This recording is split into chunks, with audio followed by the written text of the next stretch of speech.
అందరికీ నమస్కారం. ఈరోజు కథ హిట్లర్ ఎపిసోడ్ 118.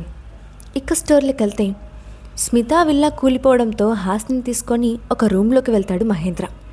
కూలిపోయిన శిథిలాల కింద ఆమెను వెతుక్కుంటున్నాడు విరాట్. హాస్ని డ్రగ్ తీసుకోవడం వల్ల క్షణక్షణానికి ఆమె పరిస్థితి చేజారిపోతూ ఉంది.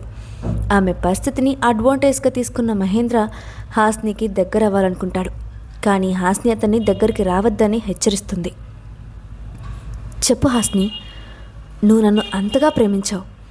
ఇప్పుడు నేను నీకు దగ్గర అవుతూ ఉంటే ఎందుకు దూరం పెడుతున్నావు అని బాధగా అడిగాడు మహేంద్ర. నోరు ముయ్ మహేంద్ర, ఇప్పుడు నాకు పెళ్ళి అయిపోయింది. నేను ఇంకొకరు భార్యని.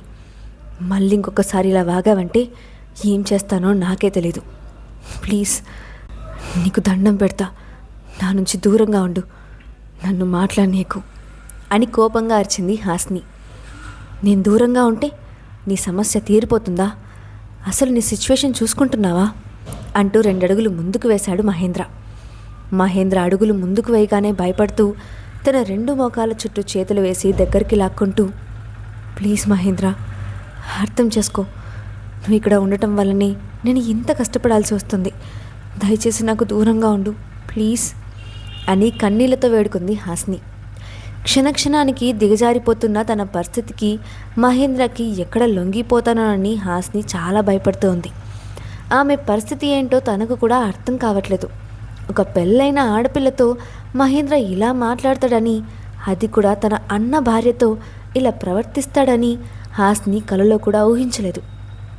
కానీ ఇప్పుడు అవన్నీ ఆలోచించే సిచ్యువేషన్లో కూడా తను లేదు. హాస్ని తనను తాను కంట్రోల్ చేసుకోవడానికి ఇంకా ఇబ్బంది పడిపోతూ ఉండడంతో, హాస్ని ప్లీజ్ నా మాట విను. నువ్వు ఇలాగే మొండిగా ప్రవర్తిస్తే కోమాలోకి వెళ్ళే ఛాన్స్ ఉంటుంది. నువ్వు తీసుకున్న డ్రగ్స్ సాధారణమైనదిలా కనిపించడం లేదు. ఈ సిచ్యువేషన్లో నువ్వు స్పృహ తప్పిపోతే మళ్ళీ బ్రతకడం కూడా కష్టం. ప్లీజ్ హాస్ని, నేను చెప్పిన మాట విను అంటూ ఆమెను బ్రతిమలాడాడు మహేంద్ర. తన్ను తాను కంట్రోల్ చేసుకోలేక ఆయాసపడుతూ మూతలు పడుతున్న కళ్ళని బలవంతంగా తెరుస్తూ, నాకు పెళ్ళయింది మహేంద్ర, నాకు భర్త ఉన్నాడు. నాతో ఇలా బిహేవ్ చేయడం అస్సలు కరెక్ట్ కాదు. ఇలా మాట్లాడడం కూడా కరెక్ట్ కాదు మహేంద్ర. ప్లీజ్ నా నుంచి దూరంగా ఉండు అంటూ తన తలని వెనుకనున్న గోడకేసి గట్టిగా కొట్టుకోవడం మొదలుపెట్టింది హాస్ని. హాస్ని అలా తలని గట్టిగా కొట్టుకుంటుంటే కంగారుగా, పిచ్చేమైనా ఎక్కిందా హాస్ని? ఎందుకు నువ్వు ఇలా హింసించుకుంటున్నావు అంటూ మరో 2 అడుగులు ముందుకు వేశాడు మహేంద్ర. కానీ అతని మాటలు వినిపించుకున్న సిచ్యువేషన్లో హాస్ని లేదు. తన చేతుల్ని మోకాళ్ళ చుట్టూ గట్టిగా బిగించుకొని పట్టుకొని తన తలను గోడికేసి కొట్టుకుంటూనే ఉంది హాస్ని. హాస్ని ప్లీజ్ నా మాట విను. ఇంకా ఆలస్యం చేయడం కరెక్ట్ కాదు. ఈ 4 గోడల మధ్య మన ఇద్దరి మధ్య ఏం జరిగినా ఎవరికి తెలియదు. నేను కూడా అన్నయ్యకి ఏం చెప్పను. ప్లీజ్ నా మాట విను హాస్ని అని ఆమె సిచ్యువేషన్ని అడ్వాంటేజ్గా తీసుకోవడానికి ట్రై చేస్తున్నాడు మహేంద్ర. లోపల హాస్ని సిచ్యువేషన్ ఇలా ఉంటే బయట విరాట్ సిచ్యువేషన్ వేరేలా ఉంది.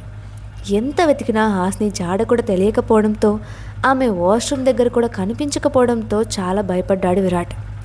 బిల్డింగ్ కూలిపోయిన శిథిలాల కింద ఆమెను కనుక్కోవడం చాలా కష్టంగా ఉంది. భయపడ్డాడు. మెల్లగా కూలిపోవడంతో బాధ, కోపం కలిసి అతన్ని శిలలుగా మార్చేశాయి. హాస్ని దొరక్కపోతే పిచ్చివాడయ్యేలా ఉన్నాడు. కానీ ఎంత వెతుకుతున్నా ఆమె జాడ కొంచెం కూడా తెలియడం లేదు. చింతని పుల్ల ఎర్రగా ఉన్న అతని కళ్ళను చూస్తూ ఉంటే అతని దగ్గరికి వెళ్ళడానికి కూడా ప్రతి ఒక్కరూ భయపడుతున్నారు. దాస్ కొద్దిసేపటికి కష్టంగా అతని దగ్గరికి వచ్చి, బాస్, నేను ఒక చిన్న మాట చెప్తాను, మీరు కోపం తెచ్చుకోరు కదా అని అడిగాడు. చిన్నగా తల తిప్పి దాస్ వైపు చూసి, ఏమిటి అన్నట్లు కళ్ళు చికిలించి చూశాడు. సార్, ఇప్పుడిక్కడ ఎంత వెతికినా హాస్ని మేడం దొరకట్లేదంటే అసలు మేడం ఇక్కడ లేదేమో, ఒకసారి ఆలోచించండి అని అదురుతున్న గుండెలతో అన్నాడు దాస్. దాస్ మాటలు అర్థం కాక, నువ్వేమంటున్నావు అని కోపంగా అన్నాడు విరాట్. విరాట్ కోపానికి భయపడుతూనే చిన్నగా నాచుతూ, అంటే అది ఆ పాటికి మహేంద్ర సార్ కూడా వచ్చారు, ఆయన కూడా ఇక్కడ కనిపించడం లేదు అంటూ విరాట్ వైపు భయంగా చూస్తూ అన్నాడు దాస్. దాస్ మాటలకు చుట్టూ కళ్ళు తిప్పి చూసిన విరాట్కి మహేంద్ర ఎక్కడా కనిపించలేదు. దాంతో అతని కోపం ఇంకా ఎక్కువైంది. నువ్వేం చెప్పాలనుకుంటున్నావో స్ట్రైట్గా చెప్పు దాస్ అని కోపంగా అన్నాడు విరాట్. సార్, వాళ్ళిద్దరూ ఇక్కడ లేరంటే ఇద్దరు కలిసి ఎక్కడికైనా వెళ్ళారేమో అని అనగానే కోపంగా పిడికిలి బిగించాడు విరాట్. విరాట్ కోపానికి గుటకలు మింగుతూ, సార్ ప్లీజ్ నేను చెప్పేది పూర్తిగా వినండి అంటూ ఒక అడుగు వెనక్కి వేసి, వాళ్ళిద్దరూ ఎక్కడికైనా బయటకు వెళ్తే ఈ టైంకి తిరిగి వచ్చేయాలి. కానీ వాళ్ళిద్దరూ ఇంకా రాలేదంటే ఒకవేళ వాళ్ళిద్దరూ కలిసి పారిపోయారేమో అని అన్నాడు దాస్. దాస్ మాటలకి ఒక్కసారిగా విరాట్ గుండె పగిలిపోయినంత బాధగా అనిపించింది. నిజంగానే హాస్ని తనను వదిలిపెట్టి వెళ్ళిపోయిందా అని ఒక్క క్షణం అనుకొని గట్టిగా కళ్ళు మూసుకున్న విరాట్కి తనతో హాస్ని లాస్ట్ కాల్ మాట్లాడిన విషయం గుర్తొచ్చింది. విరాట్ గారు, నాకు ఫీలింగ్స్ వస్తున్నాయి, ప్లీజ్ త్వరగా ఇక్కడికి రండి అని అన్న హాస్ని మాటలు తన చెవుల్లో మారు మ్రోగుతుంటే ఒక్కసారిగా తన కళ్ళను తెరిచి స్మిత వైపు చంపేసేలా చూశాడు. తన వైపే కోపంగా చూసే విరాట్ కళ్ళను చూసి భయంగా ప్రశాంత్ వెనక్కి వెళ్ళి దాక్కుంది స్మిత. కోపంగా పళ్ళు కొరుకుతూ, హాస్ని తాగిన డ్రింక్లో డ్రగ్ ఎవరు మిక్స్ చేశారు అని అడిగాడు విరాట్. విరాట్ మాటలకు అక్కడున్న ప్రతి ఒక్కరు షాక్ అయితే స్మిత భయంతో గట్టిగా ప్రశాంత్ షర్ట్ని పట్టుకొని వణికిపోయింది. విరాట్ మాటలకు ప్రశాంత్ కూడా షాక్ అయినా స్మిత బిహేవియర్ తేడాగా కనిపించడంతో కోపంగా ఆమెను ముందుకు లాగి, ఏం జరిగింది, నువ్వెందుకు అలా భయపడుతున్నావు అని అన్నాడు. అతన్ని లోపరుచుకోవడానికి తాను తాగే డ్రింక్లో డ్రగ్స్ మిక్స్ చేసిందని ప్రశాంత్కి చెప్పలేక భయంగా చేతులు నలుపుకుంటూ దిక్కులు చూసింది స్మిత. ఇప్పుడు నువ్వు నోరు తెరవకపోతే క్షణంలో నీ ప్రాణం తీస్తాను, ఏం చేసావు తనని అని కోపంగా అరిచాడు విరాట్. అతని అరుపులకి అదిరిపడి భయంగా ప్రశాంత్ వైపు వణుకుతూ చూస్తూ, నేను మీరు తాగే డ్రింక్లో మాత్రమే డ్రగ్ మిక్స్ చేశాను, అంతకుమించి నాకేం తెలియదు అని చెప్పింది స్మిత. ప్రశాంత్ కోపంగా చూస్తూ, నువ్వు నేను తాగే డ్రింక్లో డ్రగ్ కలిపావా, ఎందుకు అని అడిగాడు.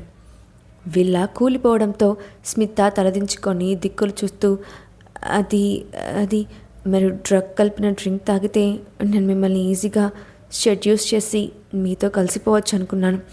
మనమిద్దరం కలిస్తే మీరు మళ్ళీ మన పెళ్ళికి ఒప్పుకుంటారని అని అంటున్న స్మిత చెంప పగలగొట్టాడు ప్రశాంత్. ప్రశాంత్ కొట్టిన దెబ్బకి కింద పడేదల్లా తమాయించుకొని ఏడుస్తూ, సారీ ప్రశాంత్, నేను ఈ డ్రింక్లో మాత్రమే డ్రగ్ మిక్స్ చేశాను. డ్రింక్ ఎలా మారిపోయిందో నాకు తెలీదు. హాస్నికి డ్రగ్ ఇవ్వాల్సిన అవసరం నాకేం లేదు అని అనింది స్మిత. నిజం చెప్పాలంటే స్మిత ఇచ్చిన డ్రింక్ ప్రశాంత్ కొంచెం తాగి తేడాగా ఉండటంతో పక్కకు పెట్టేశాడు. కానీ అది తెలియని హాస్ని వాటర్ అనుకొని ఆ గ్లాస్లో ఉన్న డ్రింక్ మొత్తం తాగేసింది. ప్రశాంత్లో ఎలాంటి రియాక్షన్ రాలేదు, కానీ పూర్తిగా తాగడం వల్ల హాస్ని చాలా టఫ్ సిచ్యువేషన్ని ఎదుర్కోవాల్సి వస్తుంది. స్మిత మాటలు విన్న కీర్తి కోపంగా అరుస్తూ, నీకేమైనా పిచ్చి పట్టిందా, ఏం డ్రింక్ మిక్స్ చేసావే దాంట్లో? విల్లా చూడ్డానికి వెళ్ళేటప్పుడు హాస్ని అనీజీగా ఉందని ఎంత బాధపడిందో ఇప్పుడు అర్థమవుతోంది. నేను వాటర్ కోసం రాకుండా ఉంటే కనీసం అది ఇప్పుడు సేఫ్గా అయినా ఉండేది అని అరిచి గట్టిగా ఏడ్చింది కీర్తి. హాస్ని కోసం వాటర్ తీసుకురావడానికి వచ్చిన కీర్తి ఇల్లంతా తూలుతూ ఉండటంతో ఎర్త్క్వేక్ వచ్చిందని భయపడి సోఫా కింద దాక్కుంది. దాన్ని కరెక్ట్ టైంలో హాస్ని దగ్గరికి వెళ్ళి ఉంటే ఇద్దరు కనీసం క్షేమంగా అయినా బయటపడేవారేమో, లేదా హాస్నికి తోడుగా ఉండేదేమో. ఇలా ఆలోచిస్తున్న కీర్తి హాస్ని ఏమైపోయిందో అని అక్కడ కింద పడిపోయి ఏడుస్తోంది. స్మిత మాటలు విన్న విరాట్, నువ్వు ఎంత త్వరగా నా హాస్ని నాకు తిరిగి ఇచ్చేస్తే నీకంత మంచిది, ఇవ్వకపోతే ఇక్కడే శిథిలాల కింద నిన్ను పాతేస్తాను అని కళ్ళ నిండా నిప్పులు కురిపిస్తూ అన్నాడు విరాట్.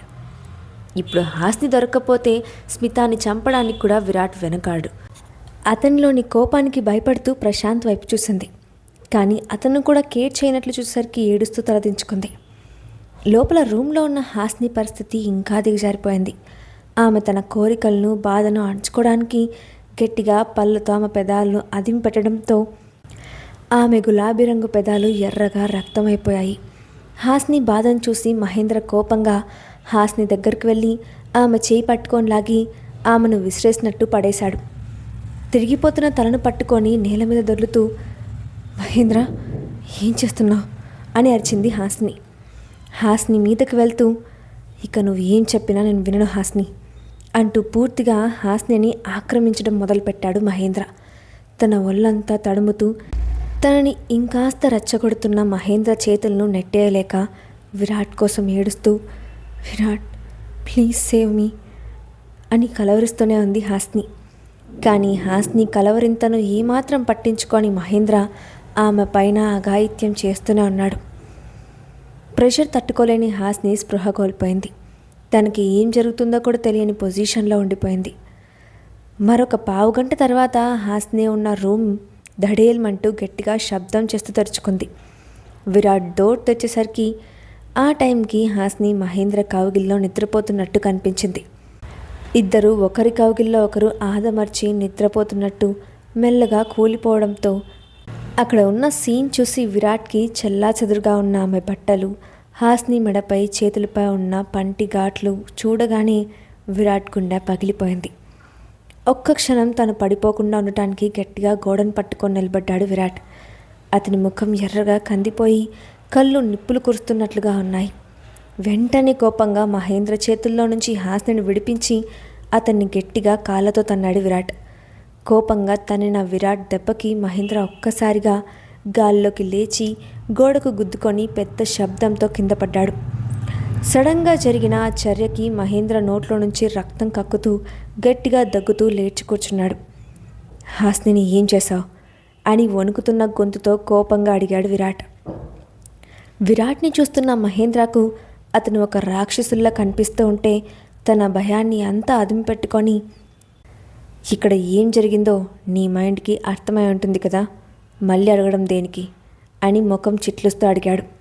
మహేంద్రాని కొంచెం కోపంగా చూస్తూ అతన్ని పట్టుకొని ఒళ్ళంతా రక్తంతో తడిచిపోయేలా కొట్టాడు విరాట్. ఒక రాక్షసుల్లాగా మహేంద్ర పైన దాడి చేస్తున్న విరాట్ని చూసి అక్కడున్న వాళ్ళందరూ భయంగా 2 అడుగులు వెనక్కి వేసి నిలబడ్డారు.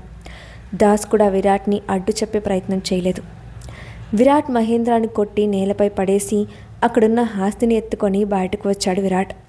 ఆమెను ఎత్తుకొని కారులో కూర్చోగానే కొంచెం సెన్సెస్ తెచ్చుకున్న హాస్నికి తనని పట్టుకుంది మహేంద్ర అనుకొని, మహేంద్ర అంటూ కలవరిచ్చింది హాస్ని. హాస్ని నోట్లో నుంచి మహేంద్ర అన్న పేరు రాగానే హాస్నికి తెలిసే ఇదంతా జరిగిందా అని అనుకున్న విరాట్ ఆమెను అపార్థం చేసుకున్నాడు. అప్పటి వరకు హాస్నికి తెలియకుండా ఇదంతా జరిగిందేమోనన్న చిన్న ఆశతో ఉన్న విరాట్ ఆమె మహేంద్ర పేరు పలకగానే ఉన్న కొంచెం ఆశ కూడా చచ్చిపోయి ఒక శిలలాగా మారిపోయాడు. కళ్ళల్లో కోపం, గుండెల్లో బాధ ఎవరికీ చెప్పుకోలేని అతను గంభీరంగా అలా కూర్చుండిపోయాడు. కార్ మ్యాన్షన్కి రాగానే హాస్నిని ఎత్తుకొని రూమ్లోకి తీసుకెళ్ళి ఆమె డ్రెస్ చేంజ్ చేసి బెడ్ మీద పడుకోబెట్టాడు విరాట్. అప్పటికి కూడా డ్రగ్ ప్రభావం తగ్గకపోవడం వల్ల మంచం మీద ఇబ్బందిగా అటు ఇటు కదులుతూనే ఉంది హాస్ని. పక్కనే ఉన్న సోఫాలో కూర్చొని బాధగా ఆమె వైపు చూస్తూ కూర్చున్నాడు విరాట్. మత్తులో హాస్ని, బాధలో విరాట్. సమయం ఎలా గడిచిపోయిందో కూడా తెలియదు. మరుసటి రోజు పొద్దున్నే కళ్ళు తెరిచిన హాస్ని తను ఎక్కడుందో గ్రహించగానే వెంటనే భయంగా లేచి కూర్చుంది. పార్టీకి వెళ్ళిన తను మ్యాన్షన్కి ఎలా వచ్చిందో అర్థం కాక పడుతున్న చెమటలను తుడుచుకుంటూ ఏం జరిగిందని ఆలోచిస్తున్న హాస్నికి తల బద్దలైపోయినంత తలనొప్పి వచ్చింది. గట్టిగా 2 చేతులతో తలను పట్టుకొని విదిలిస్తూ ఏం జరిగిందో గుర్తు చేసుకోవడానికి ట్రై చేసిన హాస్నికి మహేంద్ర తనపై అఘాయిత్యం చేయడం గుర్తుకు రాగానే విలువిల్లాడిపోయింది. అంటే మహేంద్ర నా లైఫ్ని స్పాయిల్ చేశాడా అని అనుకుంటున్న హాస్ని కళ్ళల్లో నీరు ఆగడం లేదు. ఎందుకు మహేంద్ర నా లైఫ్ని ఇలా స్పాయిల్ చేశావు? దీని బదులు నేను చచ్చిపోయినా హ్యాపీగా ఫీల్ అయ్యేదాన్ని. ఇప్పుడు విరాట్ గారికి నా ఫేస్ ఎలా చూపించాలి? ఎందుకు మహేంద్ర ఇలా చేశావు అని ఏడుస్తున్న హాస్నికి ఒక్కసారిగా విరాట్ గుర్తుకు రావడంతో కళ్ళు పెద్దవి చేసి చుట్టూ చూసింది. తనకి అక్కడెక్కడా విరాట్ కనిపించకపోవడంతో భయంగా, మహేంద్ర నా లైఫ్ని స్పాయిల్ చేసిన సంగతికి విరాట్కి తెలుసా? అందుకే ఇక్కడ లేకుండా వెళ్ళిపోయారా అని అనుకోగానే బాధతో ఉక్కిరిబిక్కిరైపోయింది హాస్ని.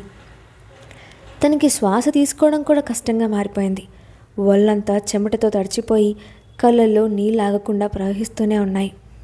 బెడ్ మీద పడుకొని వెక్కి వెక్కి ఏడుస్తున్న హాస్ని కొద్దిసేపటికి తన కళ్ళల్లో కూడా నీళ్లు రాకపోవడంతో మౌనంగా శూన్యంలోకి చూస్తూ అలానే ఉండిపోయింది. బెడ్ మీద పడుకొనే ఏదో ఆలోచిస్తున్న హాస్నిని చూస్తూ రూమ్లోకి వచ్చాడు విరాట్. మహేంద్ర నిజంగానే హాస్ని లైఫ్ స్పాయిల్ చేశాడా విరాట్ ఈ విషయంలో ఎలా రియాక్ట్ అవ్వబోతున్నాడు? మహేంద్ర ఏమయ్యాడు? నెక్స్ట్ పార్ట్లో చూద్దాం. ఈ స్టోరీ అప్డేట్ ఎలా ఉందో కింద కామెంట్ బాక్స్లో మీ ఒపీనియన్ని షేర్ చేయండి.